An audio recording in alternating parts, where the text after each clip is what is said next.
زمین کو بیچ دیا، آسماں کو بیچ دیا، وطن میں میرے یہی ایک کاروبار ہوا۔ جناب صدر اور حاضرین کرام، السلام علیکم۔ ہمارے معاشرے کے جس سلگتے ہوئے موضوع پر آج مجھے لب کشائی کا موقع ملا ہے، اس کا عنوان کچھ یوں ہے: کرپشن نام ہے جس کا سبب ہے میرے زوال کا۔ جناب صدر، کرپشن کے لغوی معنی ہے اپنے جائز یا ناجائز ذاتی اغراض و مقاصد کے حصول کے لیے غیر قانونی طریقہ کار اختیار کرنا، اور فکری اصطلاح میں کرپشن ایک ایسی بیماری اور دیمک کا نام ہے جو معاشرے کے اخلاقی، معاشی اور مساواتی وجود کو اندر ہی اندر چاٹ کر کھوکھلا کر دیتی ہے، اور بظاہر طاقتور نظر آنے والا معاشرے کا یہ ستون محض فریب نظر ہے۔ عدم توازن کا شکار ایسے بکاؤ معاشرے کو حبیب جالب نے کیا ہی خوب الفاظ میں بیان کیا: بے ضمیروں کی راجنیتی میں جاہ و منصب خطاب بکتے ہیں، شیخ واعظ وزیر اور شاعر سب یہاں پر جناب بکتے ہیں۔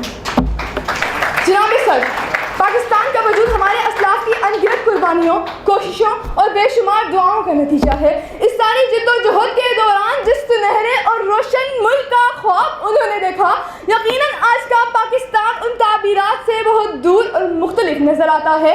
کرپشن کی لعنت نے ہمارے پیارے ملک کی بنیادیں ہلا کر رکھ دی ہیں۔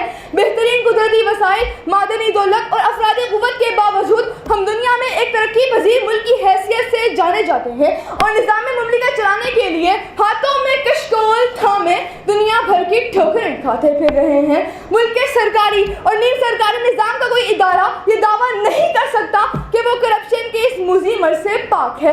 دعویٰ تو درکنار جناب والا، آج کے حالات میں ایسا سوچنا بھی سوائے ایک دیوانے کے خواب کے اور کچھ نہیں۔ جی دیکھا ہے مر دیکھا ہے، ہم نے سب کچھ کر دیکھا ہے، ہم نے اس بستی میں جالب جھوٹ کا اونچا سر دیکھا ہے۔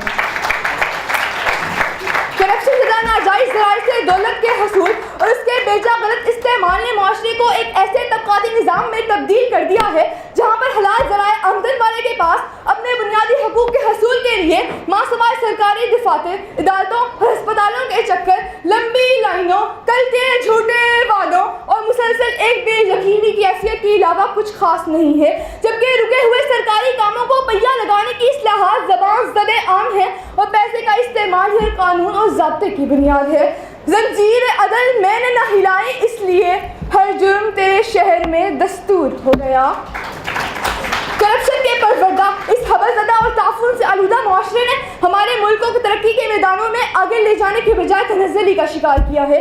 کرپشن ایک ایسا ناسور بن گیا ہے جس نے معاشرے کے ہر شعبے کو متاثر کیا ہے، اور اس کو جڑ سے اکھاڑے بغیر ہم اپنے مستقبل کے لیے کوئی امید نہیں کر سکتے۔ کھیت وڈیروں سے لے لو، ملیں لٹیروں سے لے لو، ملک اندھیروں سے لے لو، رہے نہ کوئی عالی جا، پاکستان کا مطلب کیا؟ لا الہ الا اللہ۔